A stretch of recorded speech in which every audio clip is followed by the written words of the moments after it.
not, in spite of being a speaker, I usually get up on stage with Chris Marie, and that helps me relax. Having said that, I said yes to this because I think it's an amazing opportunity, and I couldn't think of a better opportunity to be in front of my hometown, so to speak. So I'm going to talk to you tonight about something I'm passionate about, which is I think business is personal. And I think when you live in a small town, it's challenging sometimes to know how to live and work well together. And I'll tell you a bit about where that comes from for me. Is years ago, I'm the only gray-haired person up here, so I'll tell you something about how long ago it was. When I was in my early 20s, I had my challenge came when I had cancer, and I had a very advanced cancer process, and I had been a teacher, so I can relate to the teachers in the crowd here, and I loved teaching, but I got sick, and when they diagnosed me, I had to go for treatments, and I was young. At that time, I was in my early 20s, and I couldn't stand not being able to work or do what I loved, so I took a little part-time job at a daycare so I could still work with kids. But what happened was I lost my long-term disability. So that meant I had no insurance, nothing. And I still had some pretty major medical treatments to deal with. So I didn't know what to do. So I walked to the hospital administrator. I don't think you can do this anymore. Things have gotten a lot more complicated, including insurance. But I walked in and I said, I would like to work in your hospital because you guys are doing my treatments and I need to be able to pay you. So will you let me work for you?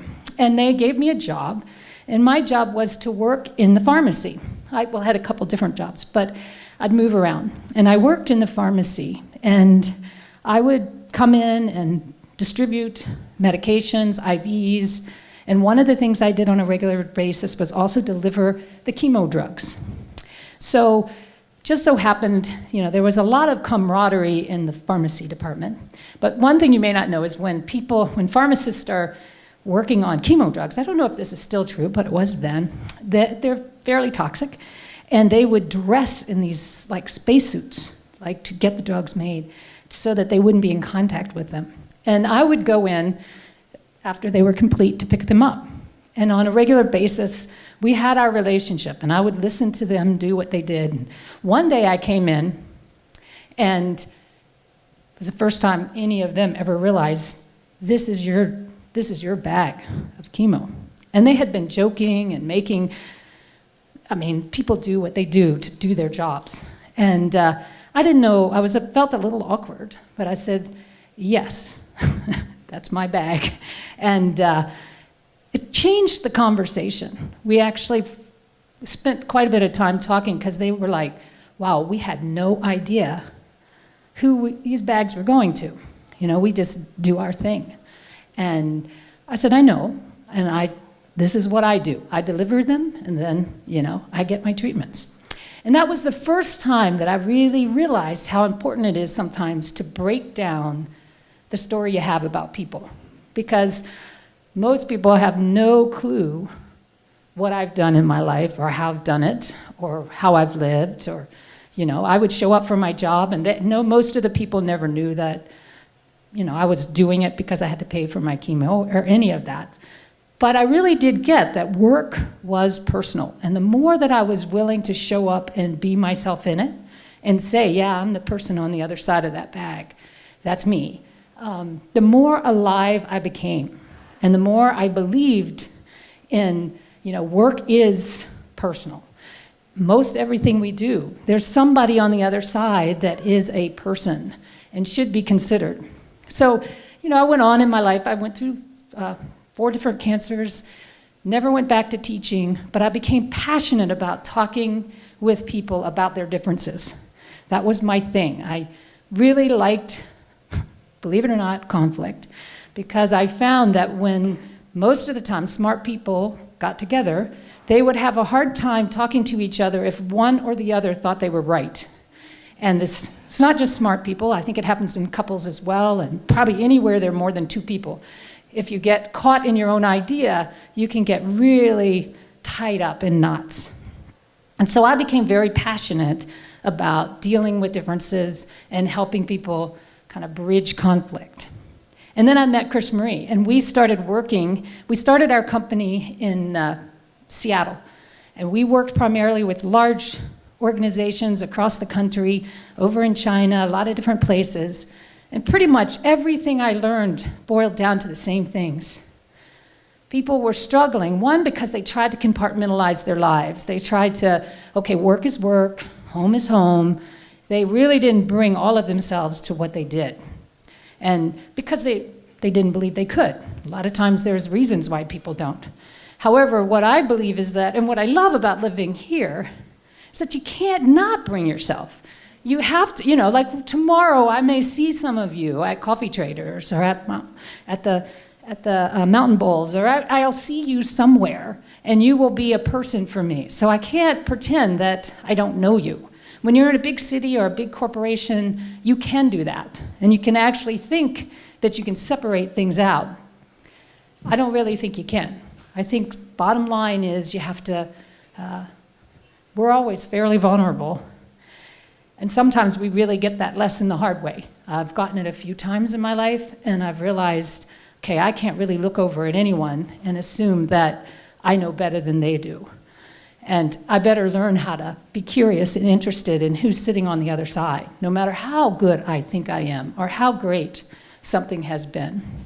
So when we moved here, our friends told us, "Are you crazy? You're moving to Montana. You're two women. Montana, this is Seattle." So they're like, "Montana is a very conservative state.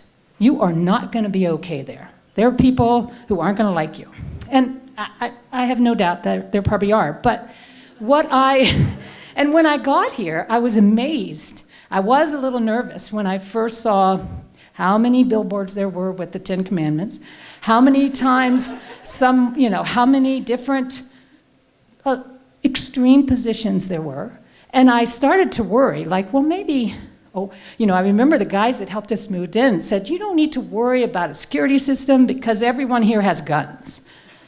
Not me, And, so I had a few moments where I started to wonder, where have I come?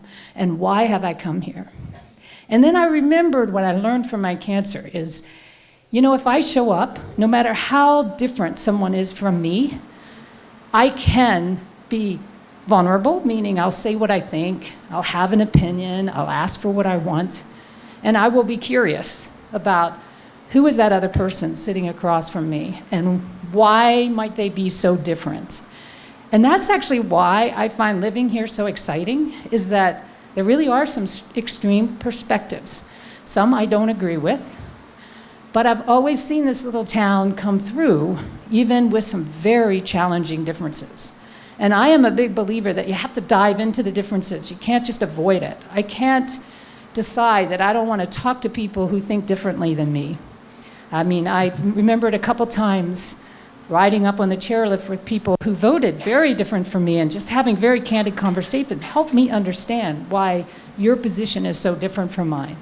And every once in a while, someone will get really pissed at me and, they're not interested. And I've had a few. I once was at North Valley Hospital and was waiting for my partner who was back getting something done, and there was some gentleman at a table saying some pretty nasty things about,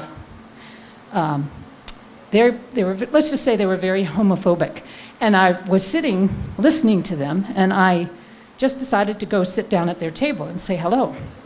And they actually were sort of intrigued about how I got there, what I did. We talked about, the work I did with leaders and teams and da-da.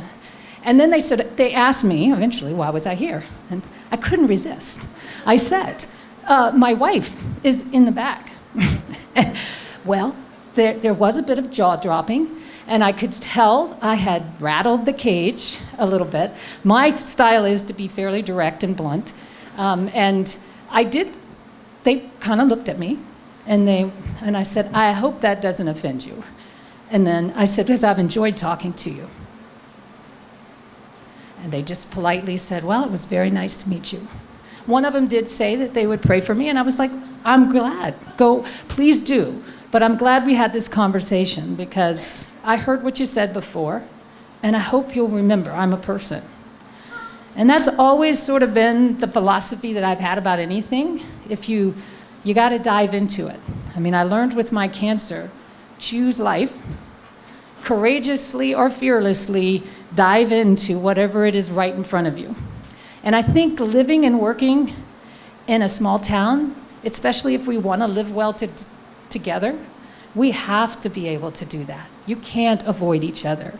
I can't pretend that somebody doesn't think differently than me and get interested in it.